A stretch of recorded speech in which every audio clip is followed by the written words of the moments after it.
Olá, pessoal. Então, nós iremos tentar fazer. Tá dando microfonia? Ou é impressão minha? Não, acho que tá bom. Tá bom. Tá, então, só para me apresentar, eu sou Leandro Melo, sou fisioterapeuta. E eu optei por convidar o Paulo para fazer essa live devido à incidência de muitas perguntas feitas pelos clientes da CardioFit. No caso, o nosso grupo que faz atividade no nosso espaço está dentro do grupo de risco e eles fazem vários questionamentos. Então, eu decidi, como vários dos questionamentos que eles fazem é bem pertinente, eu decidi, junto com o pessoal da CardioFit, para nós conversarmos com alguns profissionais que estão na atividade, na linha de frente. Um deles que veio em mente já foi logo de cara o Paulo Sá, que já vai se apresentar. E eu acredito que vai poder contribuir. Isso aqui não é para fazer comercial, tá todo mundo perguntando, isso aqui não é uma live só para fazer comercial. Então a intenção não é essa, não é fazer comercial, até porque isso não é novidade para o nosso espaço. As pessoas que conhecem as nossas atividades sabem que no nosso espaço a gente trabalha já com isso, tanto que o nome do espaço já diz, né? CardioFit Manaus. Então, uma das primeiras coisas que eu ia pedir é para o Paulo se apresentar, caso tenha o Paulo, falar um pouco dele, da profissão, falar um pouco dele, da profissão dele, e aí a gente dá a sequência, algumas perguntas que nos fizeram para ele tentar esclarecer de alguma forma mais simples, pedir para ele procurar ser o menos técnico possível para alcançar todo o público. Tá ok? Então, pode começar aí, Paulo. Quem seria o Paulo, no caso? O doutor Paulo Sá. Mas só queria testar o fone aí, tá me ouvindo bem, né? Todo mundo me ouvindo aí? Sim. Tá ok, né? Então, gente, primeiramente agradecer o convite da CardioFit. É muito bom estar aqui compartilhando com vocês um pouco da minha experiência, do que eu estou vendo no dia a dia aí na linha de frente. E aí vocês podem fazer dúvidas, vocês vão fazer perguntas aí, que aí, na medida do possível, a gente vai respondendo a todas, né, se possível. Então, eu sou Paulo, sou fisioterapeuta, sou formado pela Universidade Federal do Amazonas, eu sou fisioterapeuta intensivista, eu trabalho lá no 28 de agosto, então eu trabalho lá na UTI do 28 de agosto. Deixa eu ver aqui rapidinho.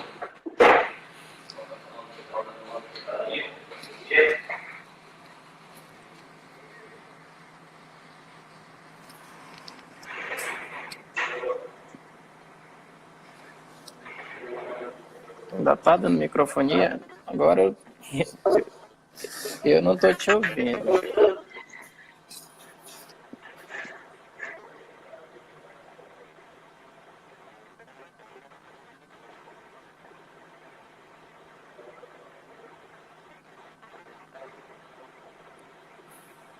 Ainda tá dando muito eco. Eu acho que não estão te ouvindo, Paulo. Paulo.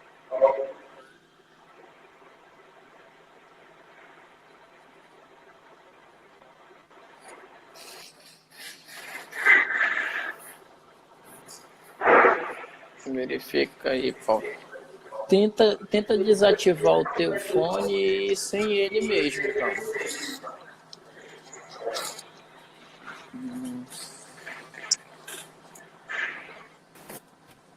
Estão me ouvindo aí? Pera aí, um minuto. Agora tá bom. Tá ouvindo sem eco, sem nada. Tá limpo. Pelo menos pra mim, não sei pro restante do pessoal aí. Agora deixa o pessoal confirmar aí. Então, eu ver aqui se o pessoal confirma que estão ouvindo. A Mônica aí disse que tá beleza, tá dando pra ouvir. Aí, agora sim. Então, vou lá, pessoal, vou continuar aqui.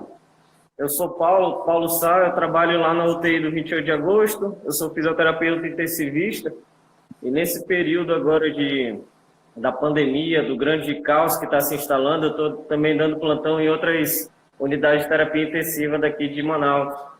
Então, estou em 2 hospitais particulares e outros 2 hospitais públicos, tentando dar assistência em UTI e enfermaria para ajudar o máximo que dá. Então, vou compartilhar um pouco da minha experiência com vocês.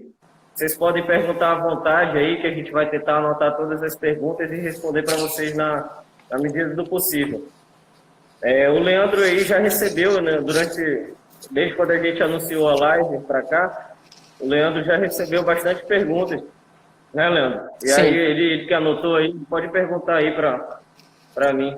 Olha, uma das primeiras perguntas que o pessoal fez, Paulo, foi o perfil das pessoas que está aparecendo lá na hora da internação mesmo.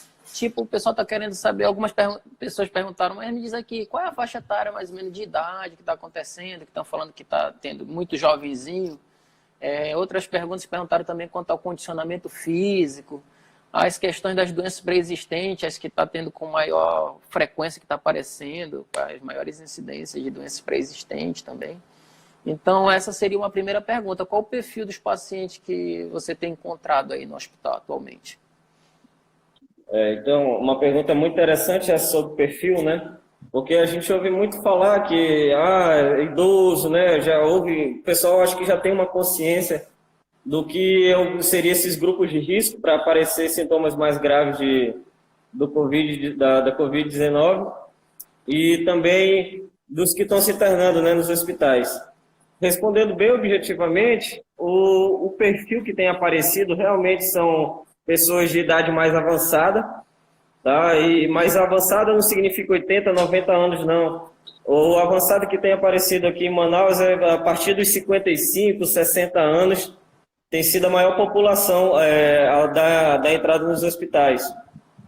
E, normalmente, essas pessoas, o perfil que elas vêm apresentando já são perfis de doenças metabólicas, como diabetes, hipertensão. Então, normalmente já acompanham essas doenças, né? Mas, assim, a gente já teve relatos de uma pequeníssima parcela de pessoas aparentemente saudáveis que desenvolveram formas graves.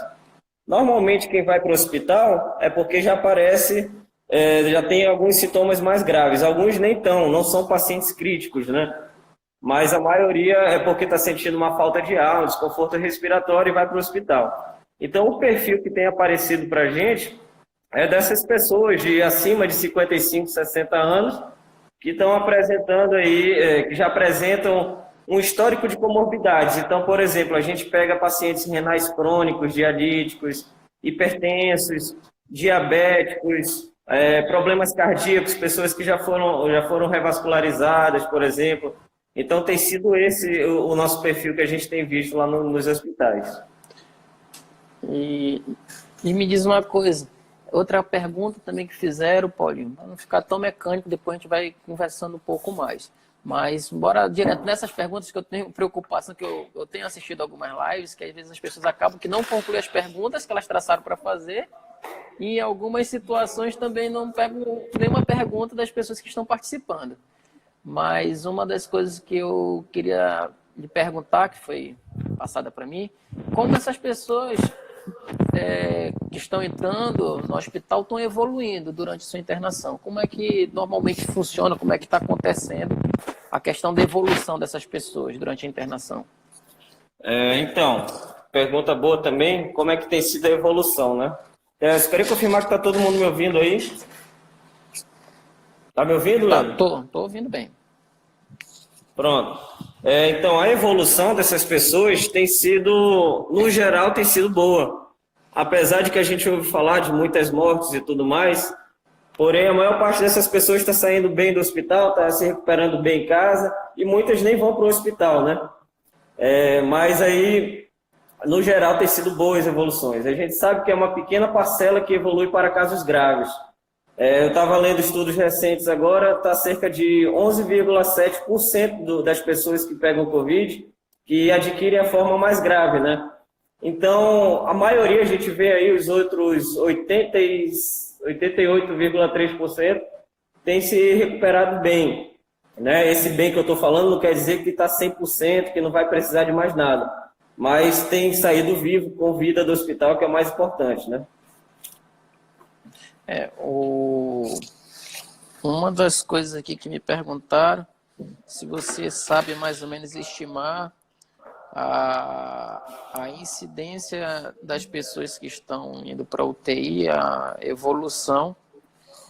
Deixa eu só terminar de ler aqui. A evolução dessas pessoas, se elas estão recebendo, com quanto tempo elas recebem alta em média, depois que dão entrada na UTI? Então, sobre a questão da alta, né, a gente tem, lá na UTI, graças a Deus, a gente tem conseguido recuperar algumas pessoas. Sendo bem sincero, a maioria a gente não está tendo muito sucesso na evolução.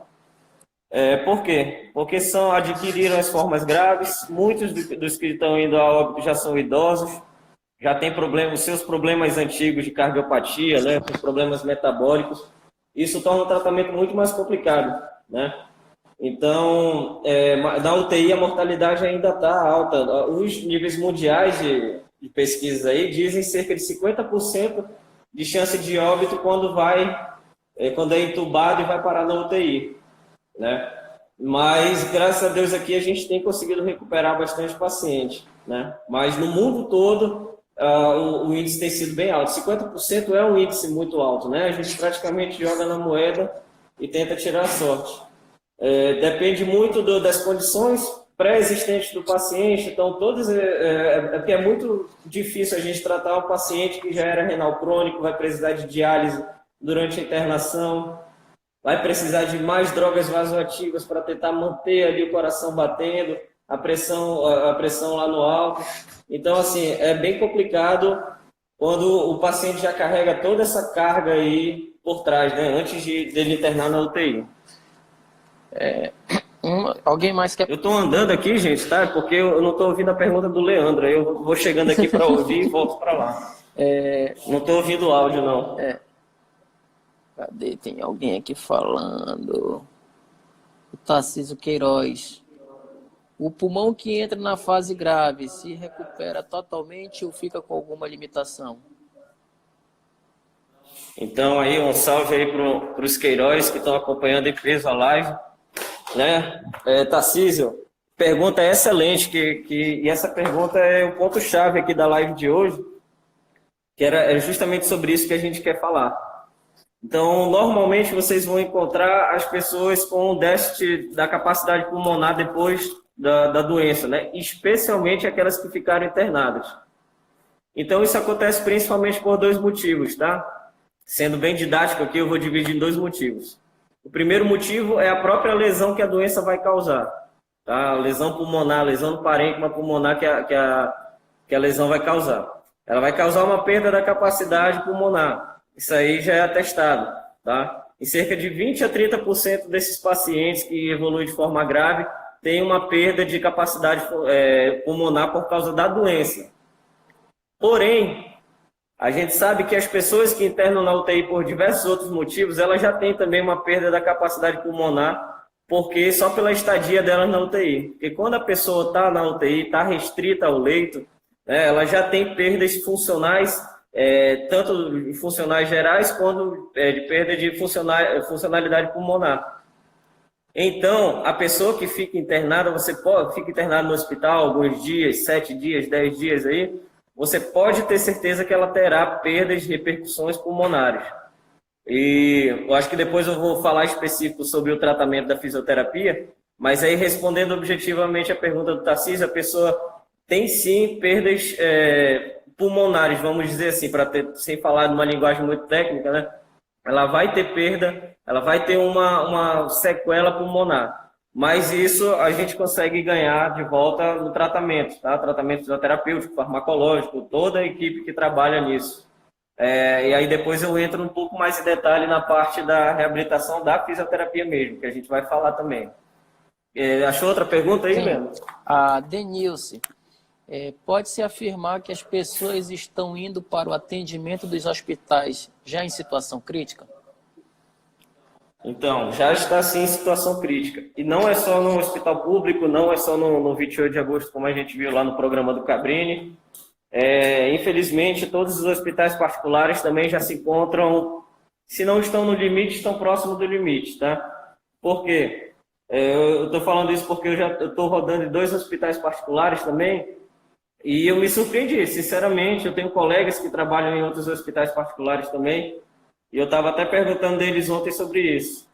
Eu me surpreendi porque a gente espera que o hospital público vá lotar primeiro e depois vai chegar os hospitais particulares, né? Mas não, está acontecendo junto, está acontecendo ao mesmo tempo, e aí acontecendo de os leitos de UTI já estarem no limite, né?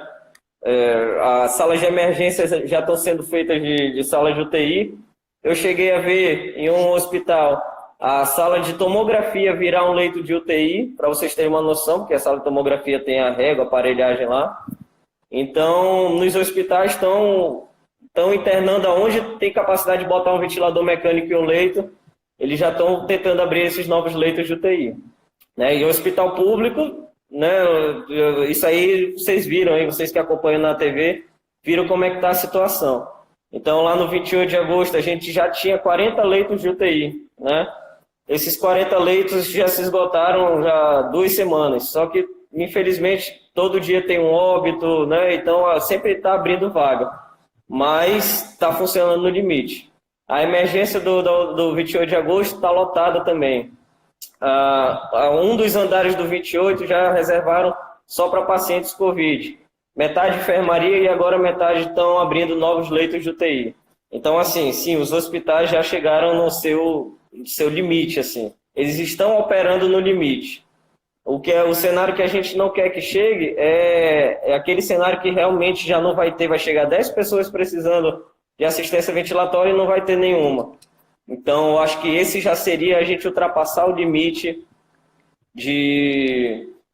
possível, né? A gente espera que não chegue nesse ponto, mas se continuar subindo os casos desse jeito, se continuar aparecendo pacientes graves desse jeito, infelizmente vai ser isso que vai chegar, é esse ponto que vai chegar.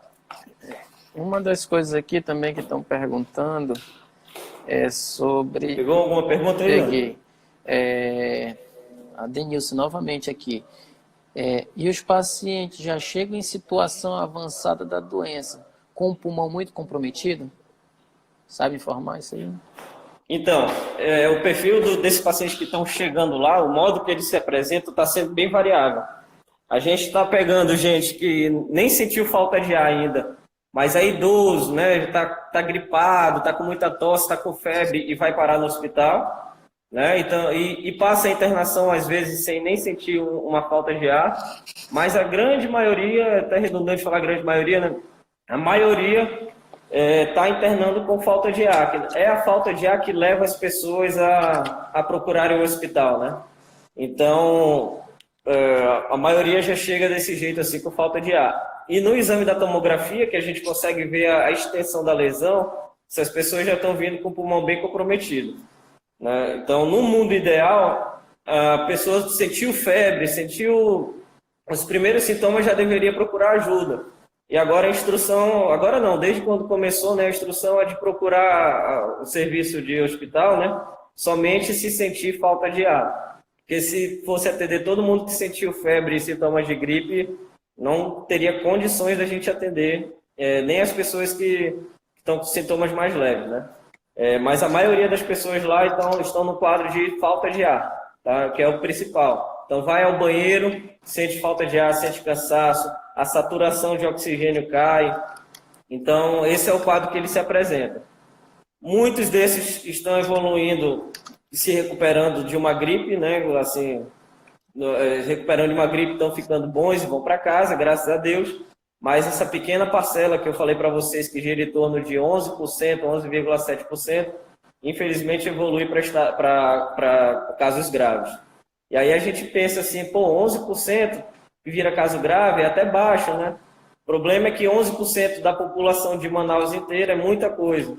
Então é por isso que as medidas de isolamento que foram feitas há semanas atrás foi importante para que, se tem 50 pessoas chegando hoje lá na emergência do 28, se não fizesse nenhuma medida de isolamento, esse número poderia ser 4, 5 vezes maior. Então essa é a importância do isolamento naquele momento, tá? Próxima pergunta aí, Léo. Olha, uma das perguntas que eu acredito que a gente vai falar mais lá na frente foi da Maria Alice.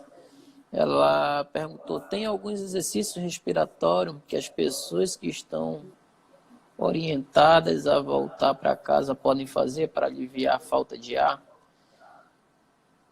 Só para esclarecer, a Maria Alice, ela tem sentido alguns dos sintomas, eu venho conversando com ela, ela é uma das pessoas que trocou ideia comigo, já algumas vezes, tá? Então, ela já teve a sensação de desconforto no corpo, perda de paladar, perda de olfato, teve muita dor de cabeça, uma sequência de tosse, começou agora há pouco tempo. Então, ela é uma das pessoas que tem procurado saber o pós, como é que seria a questão do tratamento. Essa pergunta eu acredito que você vai deixar mais lá para o final, não sei. Vai, anota aí, tá? Tá, beleza. Para a gente não esquecer de responder. Tem outra pergunta? Se Tem. quiser, já vai respondendo essa. Tem outra pergunta, tá? Quais são as possíveis sequelas do pós-Covid? Então, as possíveis sequelas do pós-Covid, também respondendo de uma forma bem objetiva, é aquela falta de ar persistente, aquele descondicionamento físico, porque a gente perdeu um pouco de capacidade pulmonar. Nosso pulmão não está mais, vou falar numa linguagem menos técnica, tá, gente? Nosso pulmão perdeu aquela capacidade de expandir bem, de encher bem. Então, porque tem áreas ali que não estão bem cheias, vamos dizer assim, tá? Então, a principal coisa pós-Covid que a pessoa vai para casa e sente ainda é aquele resquício de falta de ar, de descondicionamento físico. Então, a pessoa mora numa casa que tem escada, ela já está curada, já tomou todo o remédio e tudo mais, não corre mais risco nenhum, mas ela vai subir a escada de casa e sente aquele cansaço, fica ofegante, né? Então, normalmente, sequelas mesmo que deixa são essas. A não ser que tenha outras sequelas referentes à internação. Vou dar um exemplo de coisas bem mais difíceis de acontecer. Então, o paciente virou um paciente renal, precisa de diálise agora por causa da internação, os rins dele sofreram uma injúria muito grande. Tá? Não sei se é esse tipo de sequela, mas já é uma coisa bem grave, assim, não é comum, nem vai ser comum. O que vai ser comum de aparecer é a questão mesmo daquele resquício de falta de ar que a pessoa pode sentir. E aí, para isso, a fisioterapia vai ter que atuar. Uma coisa que eu ia te perguntar, Paulo. Uma coisa que eu ia te perguntar. Então, uma pessoa com condicionamento físico, vamos supor, uma pessoa que faz atividade física pelo menos 3 vezes por semana, a resposta dessa pessoa vai ser melhor, então? A parte de cardiorrespiratória, coisa desse tipo? Isso é uma curiosidade, tá? Pergunta interessante também, tá, gente? Por quê? Porque eu já encontrei pacientes, por exemplo, eu estou atendendo também lá no Hospital Militar, e eu já encontro pacientes, um cara de 30 e poucos anos, que corria 3.600 quilômetros todo dia, 12 minutos, lá que vocês sabem que os militares fazem lá o Cooper deles, e que adquiriu uma forma que ficou com falta de ar, e ele parece um idosinho de 70 anos com falta de ar, né? Então, ele não evoluiu para forma grave, isso não é forma grave, mas para vocês entenderem como a doença ela é variável. Em mim, daqui a pouco eu posso contar para vocês o que eu tive, porque eu já peguei Covid também. Eu tive alguns sintomas muito leves. Outra pessoa com o mesmo condicionamento físico que eu pode ter uns sintomas um pouquinho mais graves. Tá?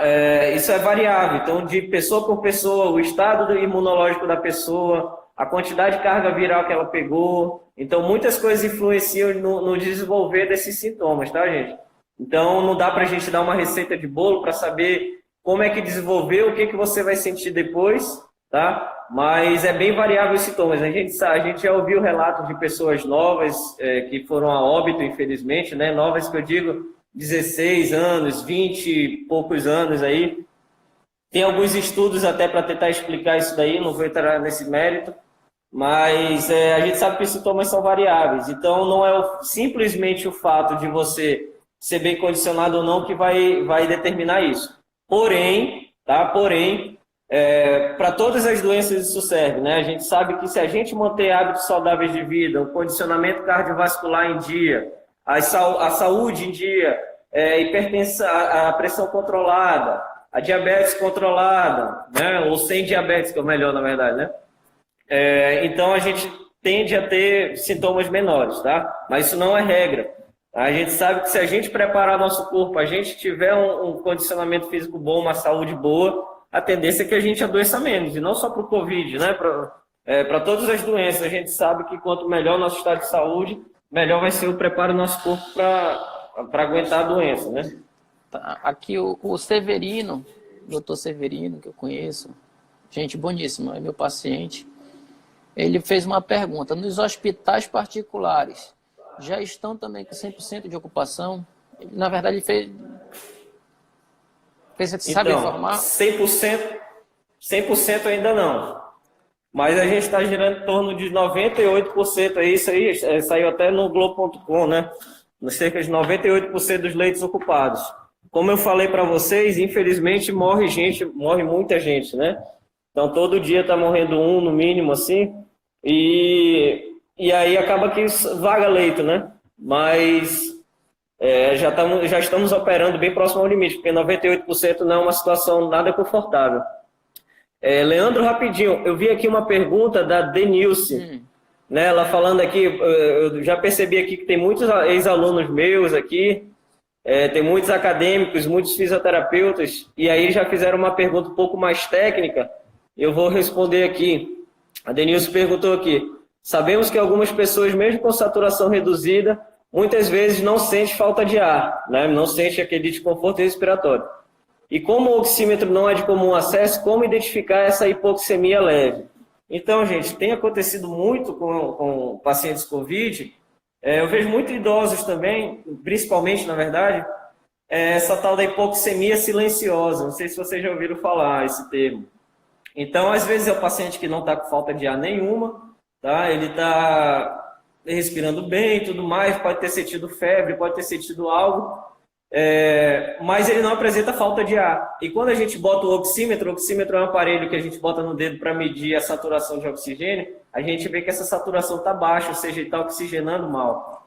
Então, assim, o único modo da gente descobrir se ele está oxigenando mal, ou é uma gasometria arterial, que é um exame invasivo, ou é a oximetria de pulso, que é esse daí do dedo. Então, assim, respondendo a pergunta, a gente precisa do oxímetro para identificar isso.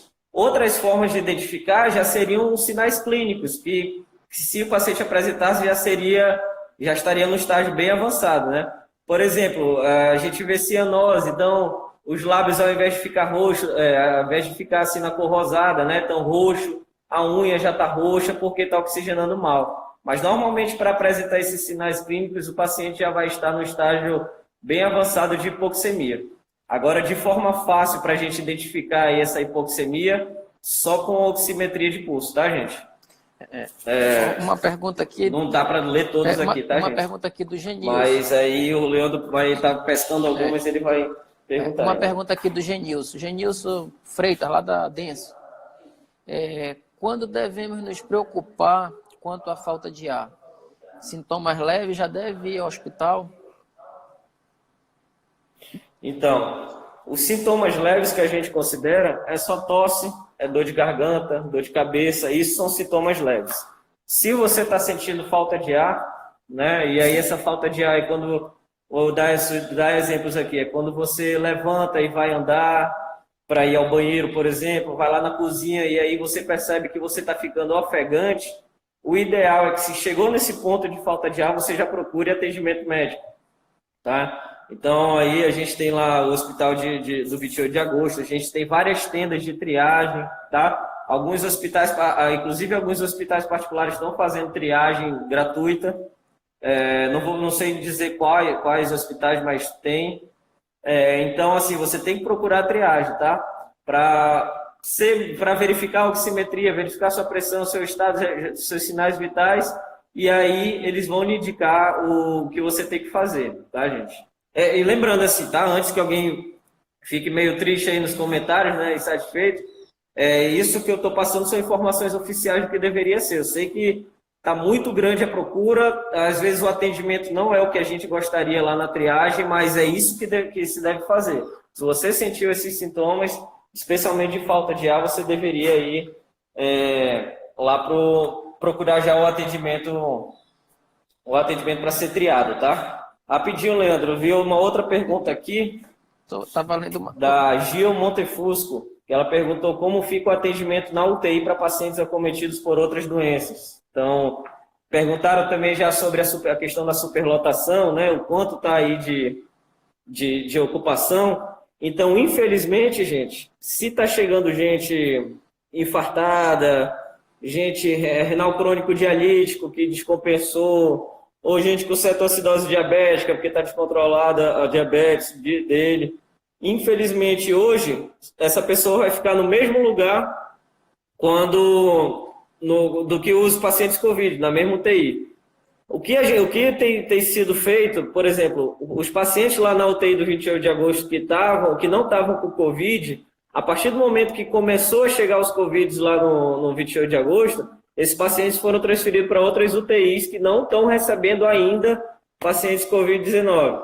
Então, o HUGV, se eu não me engano, o Hospital Universitário Getúlio Vargas está indo para lá.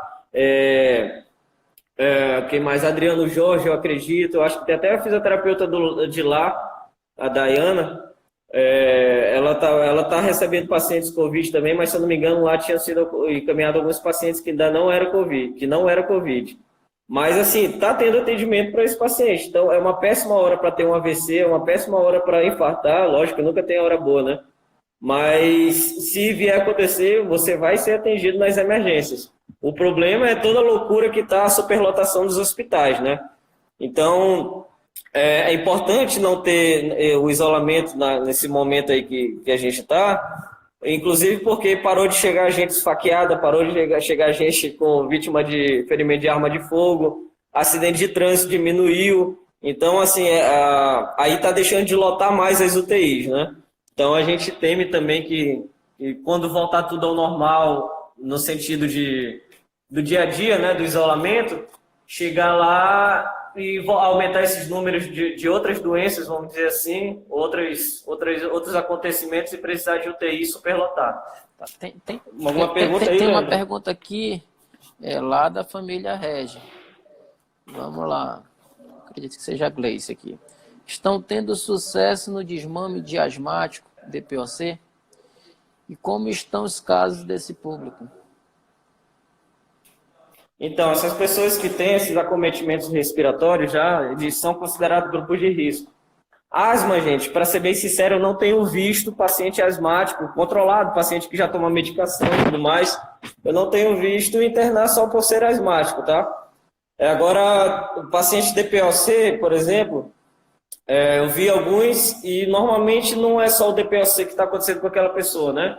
É uma pessoa que já é hipertensa, já é diabética, tem toda uma comorbidade, e aí ela se torna mais ainda grupo de risco.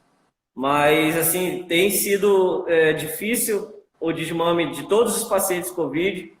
São pacientes que têm muita sincronia com a ventilação, é difícil de ventilar, por isso a gente precisa de profissionais capacitados para controlar isso, né? Mas, assim, eu digo de quem está lá dentro que a gente tem conseguido melhorar alguns pacientes também, tá? Muitos pacientes a gente está melhorando, a gente já teve alta, infelizmente isso não é tão divulgado, a não ser por nós profissionais, né? Mas a gente está conseguindo fazer o desmame, sim. É difícil, mas a gente está conseguindo. O Erlan Lima, o Bai, o famoso Bai, ele está perguntando aqui se eu tenho conhecimento se ocorreu algum caso em bebês. Eu já ouvi alguns colegas que trabalham em maternidades, inclusive, falar que normalmente esses bebês eles adquirem uma forma bem leve. Às vezes aparece cerca de 24 horas de febre, alguma coisa assim, aparece uma febrinha durante um dia, toma um remédio, controla e passa. A gente sabe que nas crianças abaixo de 9 anos, tem sido praticamente nulo os sintomas, né? Então, tem sido bem leve criança. Não quer dizer que não pode piorar, mas tá bem baixo o índice, tá, gente? Tá. Aqui uma outra pergunta. Essas sequelas da Dona Maria Auxiliadora, essas sequelas podem ser tratadas com sucesso? Pera aí, gente, só beber uma água aqui, tá? Beber uma água aqui. Então, eu acho que em breve a gente já vai entrar agora, o Leandro que vai falar aí, a gente vai entrar no assunto das sequelas, e aí a gente responde isso. Mas eu acho que eu vou logo responder essa pergunta, tá, Leandro? As sequelas podem ser tratadas com sucesso? Podem sim, tá, gente? Por quê? Porque a gente tem que fazer um trabalho de recondicionamento cardiorrespiratório.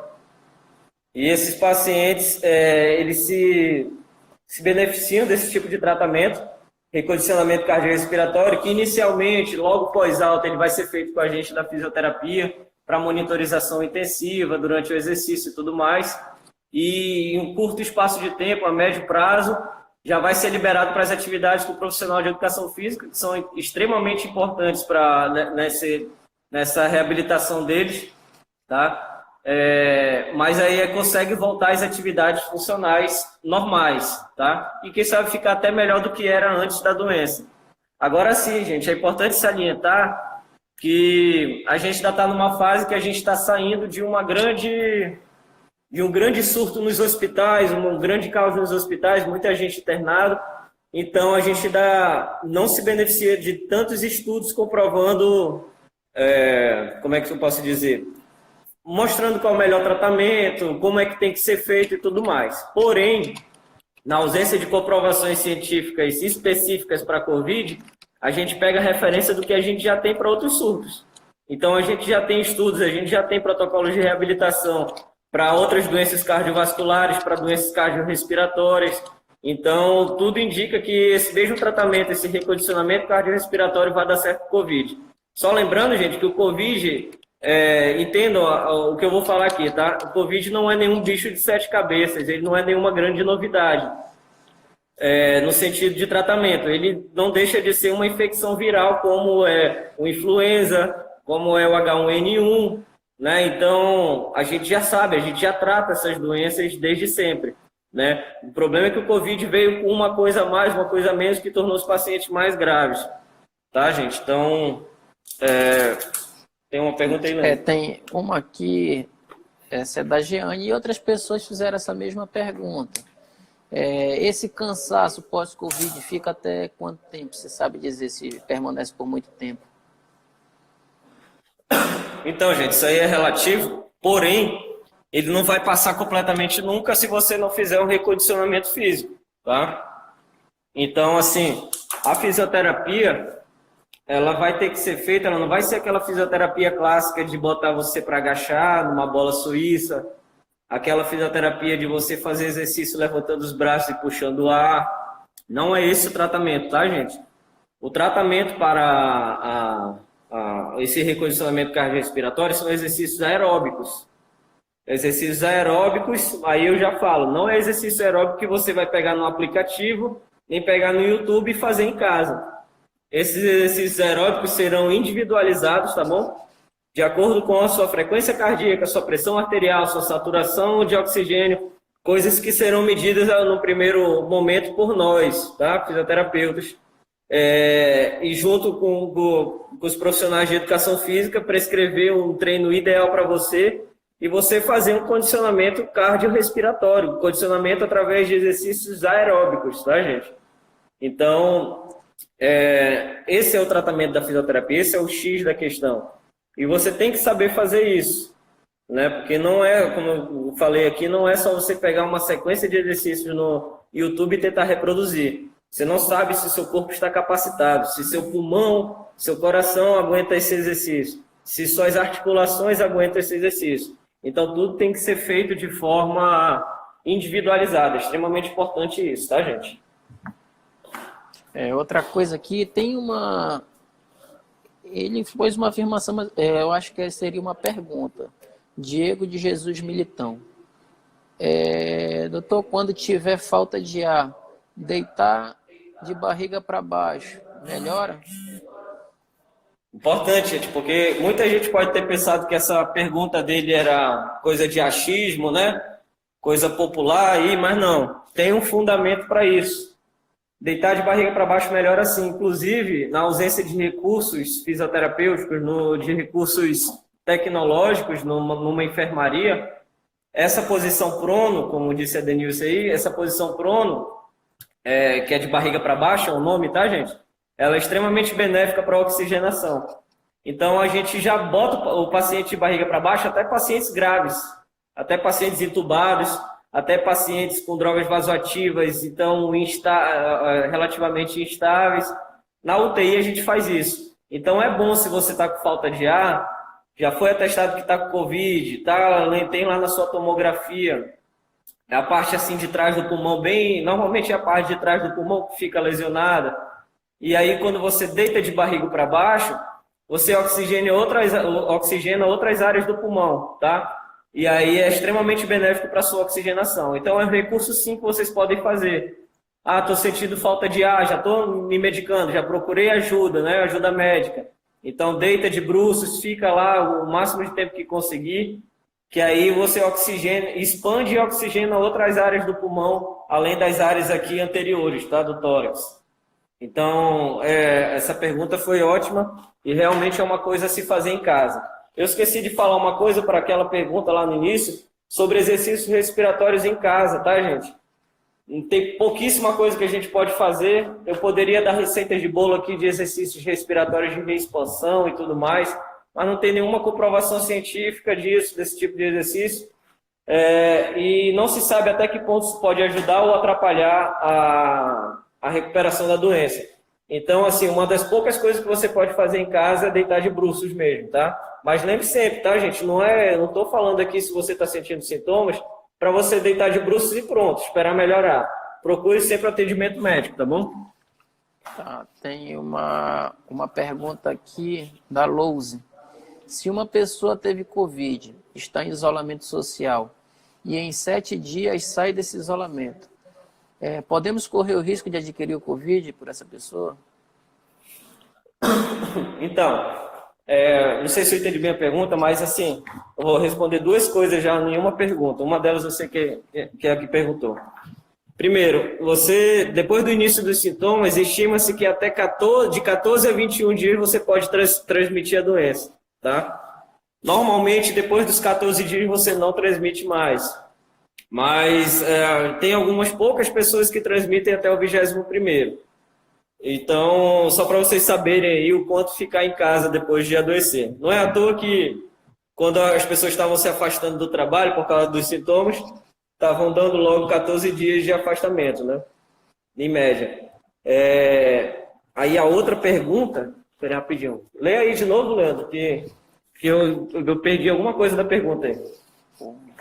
Agora tu pegou, qual é a pergunta, rapidinho.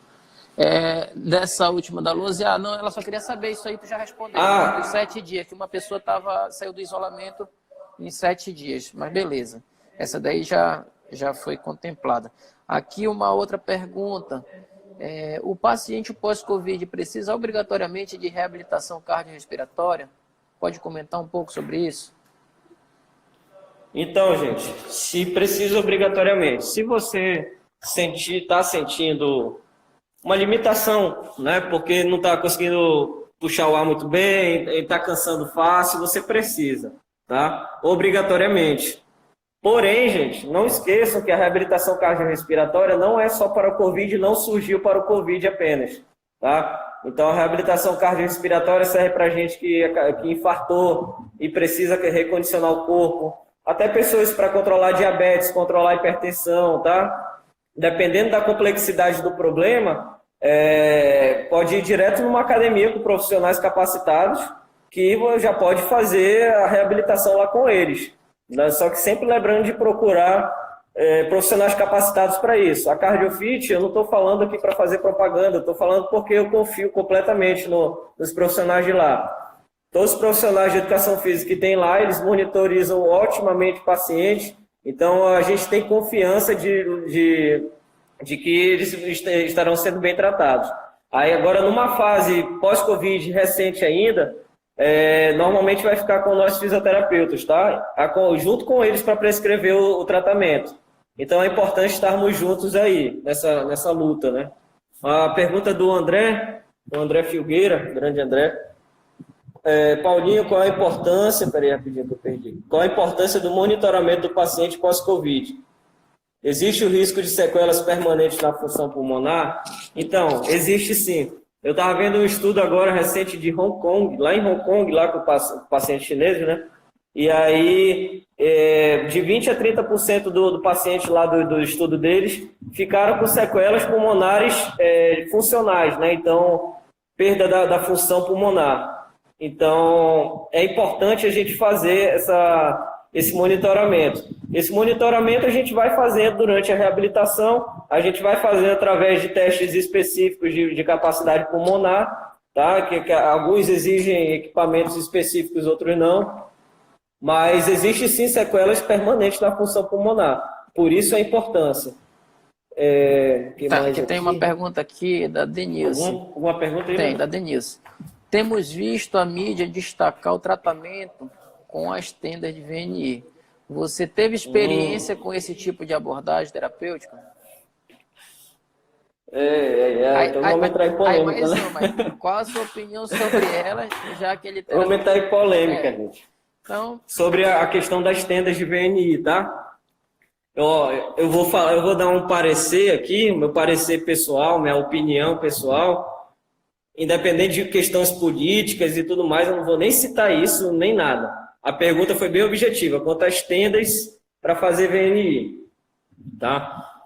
As tendas, gente, para fazer a VNI, para quem não sabe o que é VNI, é ventilação não invasiva, então é quando a gente acopla uma máscara no rosto para jogar uma pressão positiva no pulmão e fazer a mesma função uma função semelhante que faz o paciente entubado. Então, aí, qual é a minha opinião sobre essas tendas? A tenda em si, tá, não é ela que faz o tratamento. Se vocês ouviram que é ela que está curando pessoas, é mentira. Porque quem faz o tratamento é a ventilação não invasiva. Eu estou andando aqui que eu vou pegar um negócio para mostrar para vocês, tá? Espera aí rapidinho.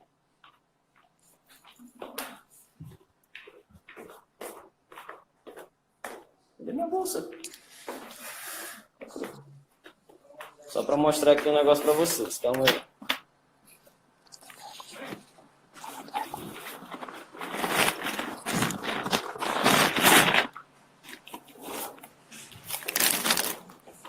Então, tá aqui.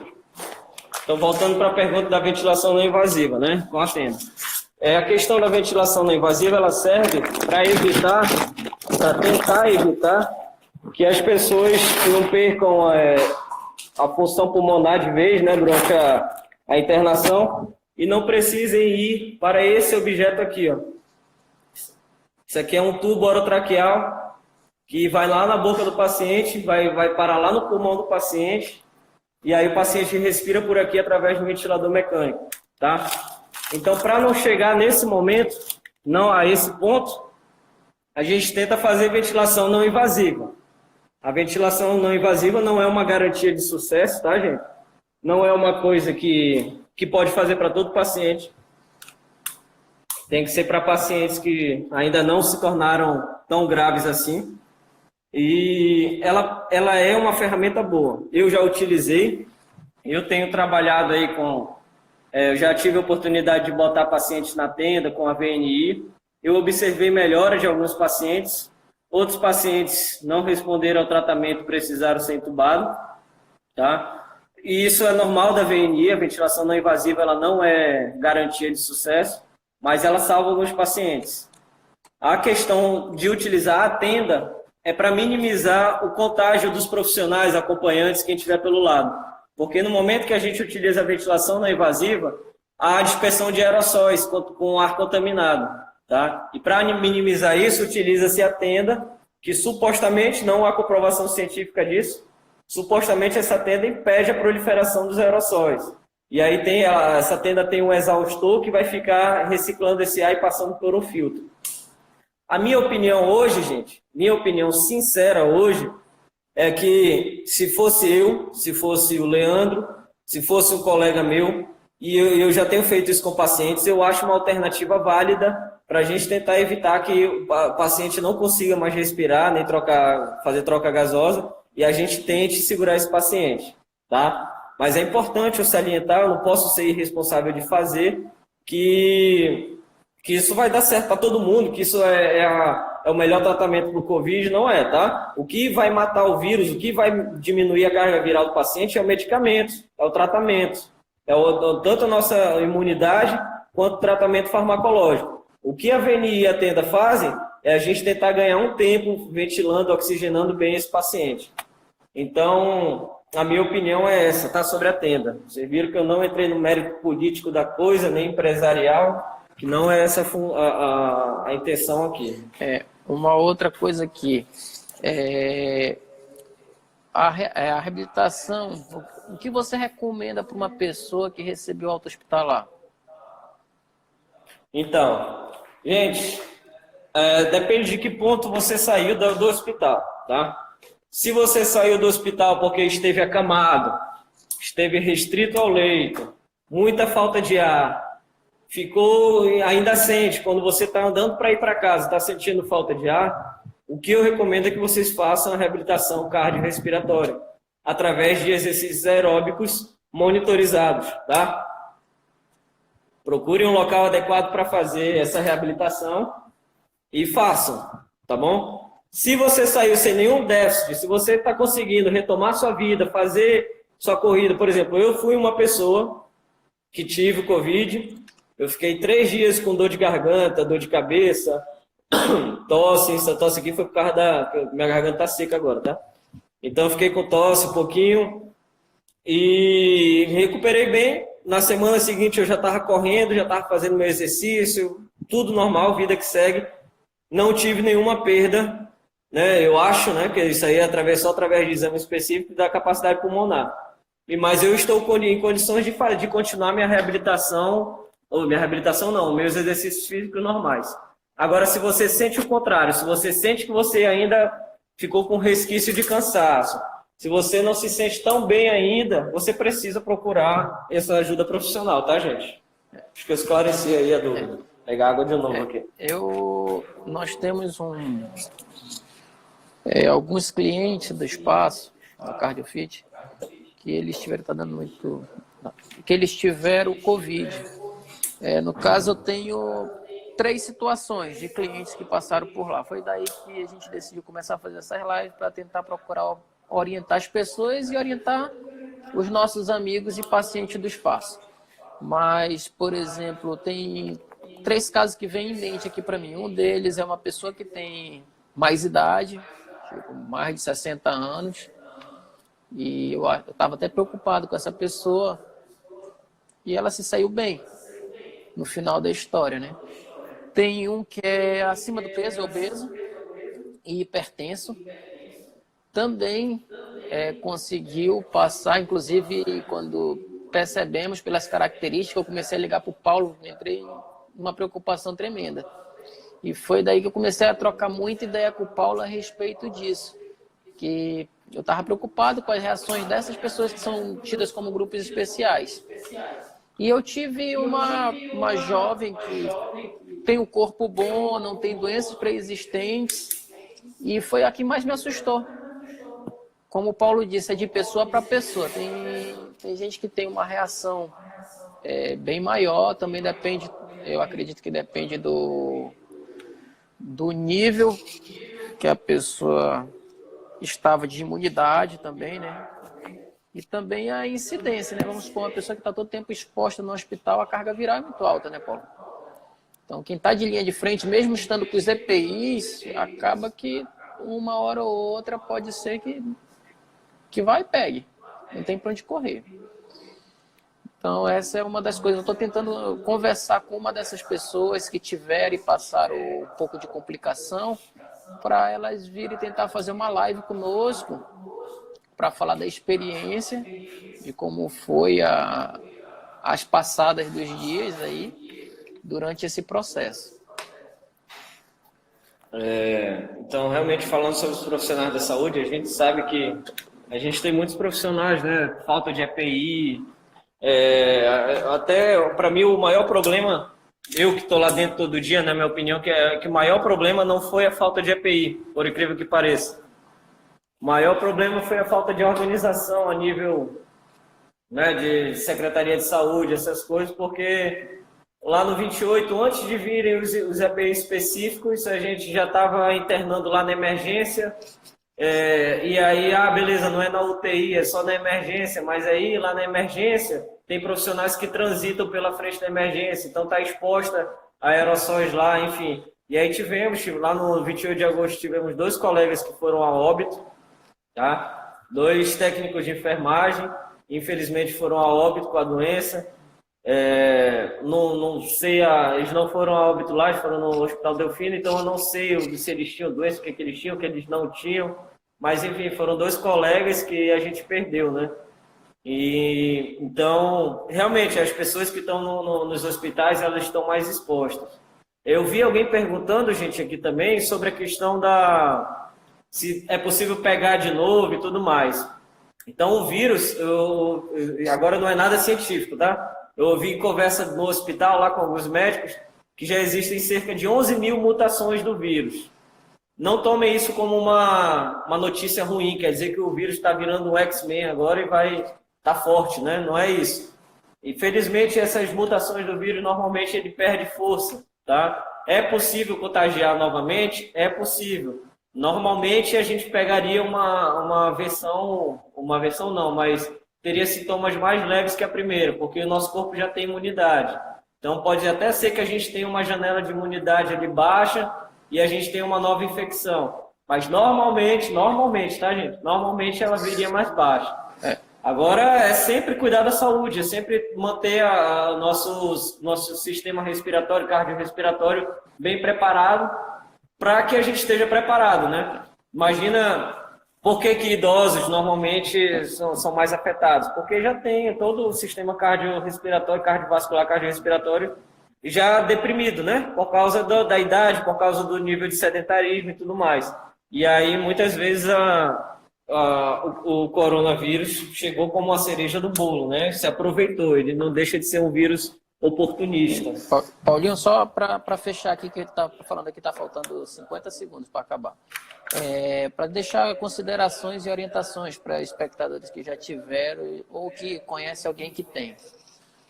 Então, se você tem parentes, se você tem amigos, eu acho que todo mundo já tem um parente ou amigo que teve Covid. Observe essa pessoa, vê se ela ainda sente falta de ar, oriente ela, tudo que vocês aprenderam, tudo que vocês ouviram aqui, entre em contato conosco na CardioFit ou comigo direto. Para fazer a reabilitação, vocês têm que fazer um condicionamento aeróbico, tá, gente?